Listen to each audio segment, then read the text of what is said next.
Fala galera, tudo bem com vocês? Aqui quem tá falando é o Lucas da FGTech e no vídeo de hoje eu tô aqui para dar algumas dicas de como selecionar uma máquina para utilizar no Blender, tá?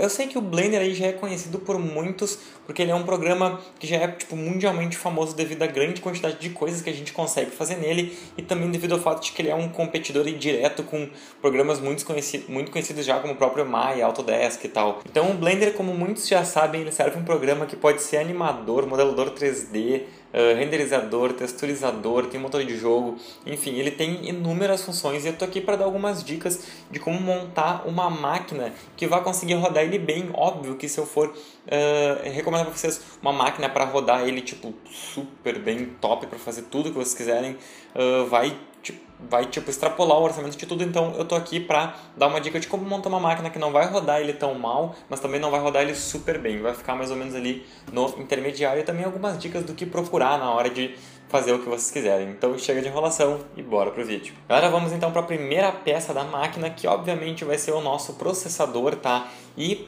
dependendo do usuário, para alguns o processador vai ser a peça vital na máquina, tá? Cara, para processador a gente encontra hoje dois modelos disponíveis no mercado, tá? Que seria a linha da Intel e a linha da AMD. Dependendo do tipo do uso que vocês forem fazer, o AMD até se sai um pouco melhor do que o da Intel, tá? Se vocês forem, por exemplo, aí dar o foco na modelagem, o processador com certeza vai ser uma peça que vai fazer muita diferença para vocês. Então hoje no mercado, dois excelentes processadores que a gente vai encontrar para rodar super bem aí. Então o Blender, a gente tem como exemplo o Ryzen 7 1700X da AMD e a gente também tem o i7 7700K da Intel, tá? Ou o 8700K também, que foi o processador que substituiu ele depois da linha Coffee Lake, né? Então, nesses dois processadores aí, a gente vai ter dois processadores tops de linha, tá? Dentro das suas devidas plataformas. Obviamente, a gente vai ter modelos superiores tanto na AMD quanto na Intel, tá? Inclusive na Intel a gente tem aí uma troca de outro socket de processador, que são linhas bem superiores, digamos assim, mas para manter, digamos assim, não vou dizer custo-benefício porque de qualquer maneira vai ser uma máquina cara, tá? Mas para rodar esse tipo de aplicação, com certeza vai ser uma máquina aí que vocês vão ter que ter um pouco de investimento. Então, um Ryzen 7 1700X ou um i7 7700K ou 8700K já é com certeza um bom início na configuração da máquina. Agora falando então da segunda peça da nossa máquina, que também é um componente vital, mas assim, não é nada que vocês vão ter que comprar mais top para ter o melhor desempenho em relação a tudo, é a placa-mãe, tá? Na placa-mãe, a gente não precisa ter nenhuma placa-mãe tipo exorbitante de R$2.000, R$3.000. Na placa-mãe, o que eu recomendo que vocês deem um foco é na quantidade de slots que ela vai nos disponibilizar para a memória. Porque a memória pode ser que ela nos atenda na hora que a gente comprar a máquina, mas depois de alguns meses ou talvez alguns anos, a gente tenha que expandir a quantidade de memória, tá?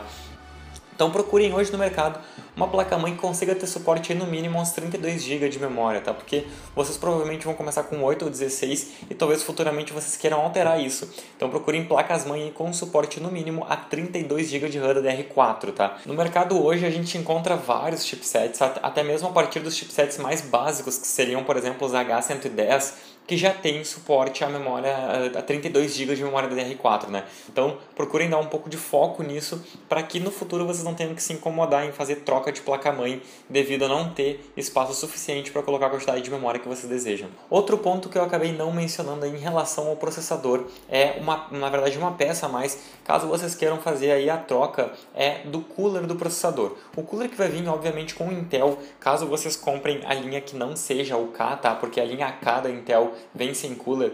Caso vocês acabem pegando, por exemplo, um Intel 7700, vamos supor que vocês comprem esse, ele provavelmente vai vir com cooler box e dependendo da aplicação que vocês forem fazer no Blender, pode ser que ele faça uso muito contínuo do processador e ele acabe trabalhando demais e acabe superaquecendo. Então talvez seja uma boa ideia vocês adquirirem aí um water cooler ou pelo menos um cooler a ar de melhor qualidade do que o cooler box do próprio processador, tanto da Intel quanto da AMD, tá? Você tem que ter um pouco de cuidado talvez na linha da AMD, que como ela é uma linha mais nova aí do que o socket da Intel, tem muitos water coolers e até mesmo cooler a ar que ainda não tem o suporte ao socket AM4, tá? Então cuidem isso na hora de fazer a compra do cooler do processador. Isso com certeza é uma coisa que eu vou recomendar para vocês. Tentem ao máximo investir em um water cooler, porque como se trata de uma aplicação que vai fazer uso muito contínuo do processador, pode ser que isso comprometa a vida útil do processador de vocês se ele ficar trabalhando continuamente em temperaturas altas. Então tentem dar uma prioridade aí, tentem conseguir um water cooler ou no mínimo um cooler a ar de boa qualidade. Partindo então para a nossa placa de vídeo aí, que vai ser outro componente vital para nossas aplicações, principalmente se vocês derem prioridade para renderização e tal. Cara, na placa de vídeo vocês vão ter que, na verdade, assim, não tem como dizer o que classificar nela, se é VRAM, se é largura de banda. O que você tem que classificar mesmo é o próprio GPU, não tem muito o que dizer, tá? Talvez aí o máximo que vocês vão ter que dar uma olhadinha é na VRAM dela, tá? Eu consideraria uma placa aí de no mínimo 4 GB de VRAM, mas dependendo do uso que vocês forem fazer, uma de 3 GB já vai ser o suficiente. Por exemplo, hoje no mercado a gente encontra a GTX 1060 nos modelos de 3 e 6 GB, tá? Mas dependendo do uso que vocês forem fazer, a de 3 vai ser mais do que o suficiente. Talvez vocês prefiram investir menos na placa de vídeo, pegar uma de 3 e investir mais no processador.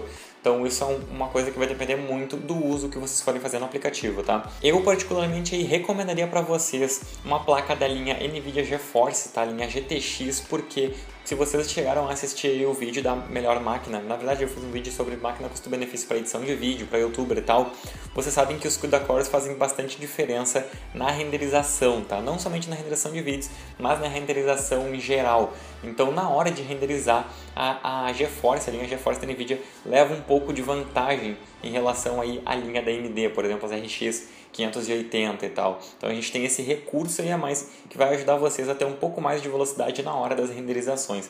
Então tentem procurar, por exemplo, uma GTX 1060 e, se couber no orçamento, tenta uma GTX 1070, que eu tenho certeza que vai fazer diferença para vocês. Em relação à memória RAM, vocês vão encontrar vários modelos dentro do mercado que vão ter várias capacidades e várias frequências, tá? Em relação à capacidade, obviamente isso vai fazer muita diferença. Então, na capacidade, procurem iniciar pelo menos com uma máquina com 8 GB. Eu recomendaria 16, tá? Mas isso, como eu já disse, varia do uso que vocês vão fazer dentro da aplicação do Blender, mas eu recomendaria uma máquina de no mínimo 8 GB, apesar de que se a gente entrar, por exemplo, ali nos requisitos do Blender, até mesmo na Steam ou no site diretamente deles ali, eles vão recomendar no mínimo como se fosse 2 GB, mas cara, ninguém vai conseguir rodar um negócio, digamos assim, de uma maneira direita com 2 GB, né?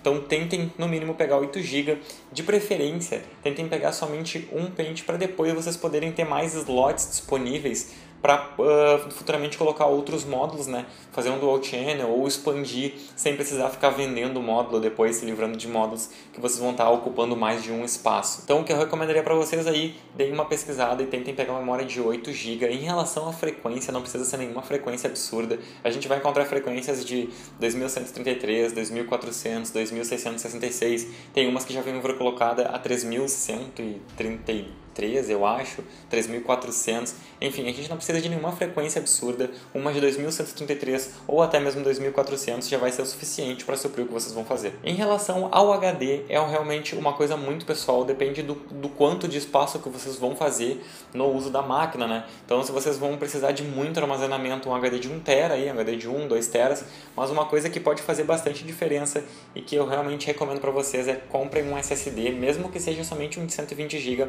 para pelo menos fazer a instalação do aplicativo dentro do SSD, tá?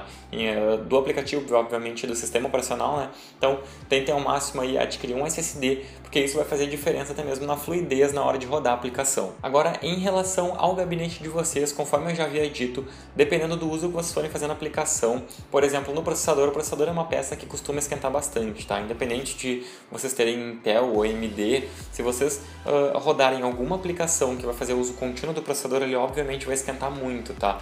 Então, conforme eu já havia dito, invistam em uma refrigeração do processador, caso esse for o caso de vocês, e também invistam em um gabinete com uma boa refrigeração, um gabinete aberto, bem ventilado. Pode até nem ser que vocês fiquem instalando vários coolers nele, mas que ele seja bem aberto e bem refrigerado, já vai ser o suficiente para que não comprometa aí, então, a configuração de vocês, o tempo de vida útil da máquina. Vale ressaltar, muito importante, procurem gabinete com montagem da fonte embaixo, tá? Fontezinha, a fonte vai dar vida para o nosso PC na parte de baixo, por favor, na parte de baixo. E agora, última peça, conforme eu já havia dito para vocês, a fonte. Cara, na fonte, também na verdade tudo aqui que eu estou falando vai variar de acordo com o uso que vocês forem fazer, mas a fonte ainda dá para falar de uma maneira mais genérica, que independente de vocês fazerem modelagem, renderização, texturização, animação 3D, cara, qualquer coisa, alguma peça vai ficar em uso contínuo, seja a placa de vídeo, seja o processador. Então, na questão da fonte, eu recomendo que, se vocês têm uma configuração, por exemplo, que uma fonte de 600 watts seria o suficiente para suprir a necessidade dela, tentem comprar um pouquinho acima, nem que seja uma de 650 ou 700, somente para a gente ter um pouco de folga e não fazer com que a fonte fique trabalhando sempre no extremo dela. Porque esse tipo de coisa pode fazer com que isso comprometa o tempo de vida útil da nossa máquina. Então, tentem fazer o possível para não deixar a fonte trabalhando sempre próximo do limite dela. Mesmo que seja 50 watts acima, que seja. Essa configuração que eu mencionei para vocês, eu acho... Deixa eu ver, vamos supor aí que fosse com Ryzen e uma GTX 1070, vamos supor.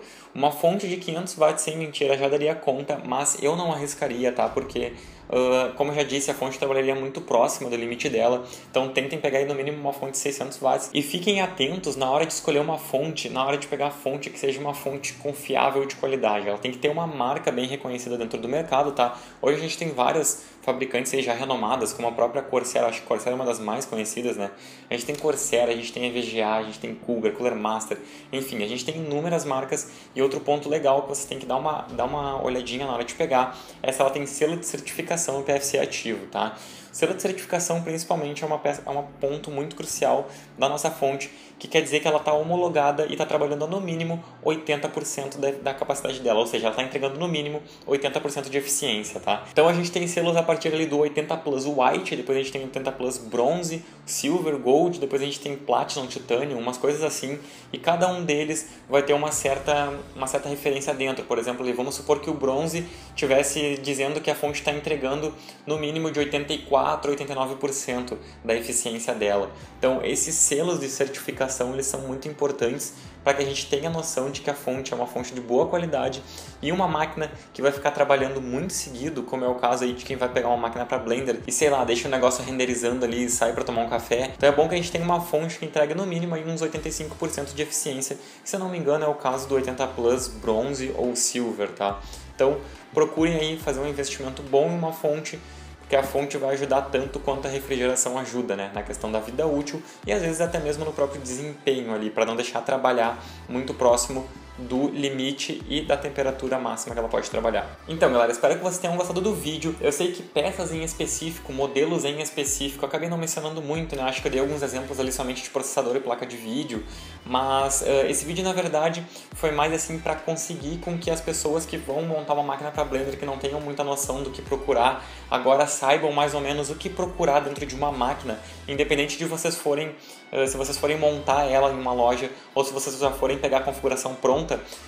Tentem dar uma leve atenção nesses pontos que eu mencionei, porque são pontos importantes na hora de escolher uma máquina para fazer o que vocês preferirem fazer na aplicação do Blender, tá? Então, se vocês gostaram do vídeo, deixem o like ali embaixo. Se vocês quiserem mais vídeos desse tipo, também deixem ali embaixo nos comentários. Se restou alguma dúvida sobre esse vídeo, que eu sei que provavelmente vai ter, deixa ali embaixo nos comentários que a gente vai fazer o possível para responder. Se inscreve no nosso canal para continuar acompanhando o nosso conteúdo. Valeu e até a próxima!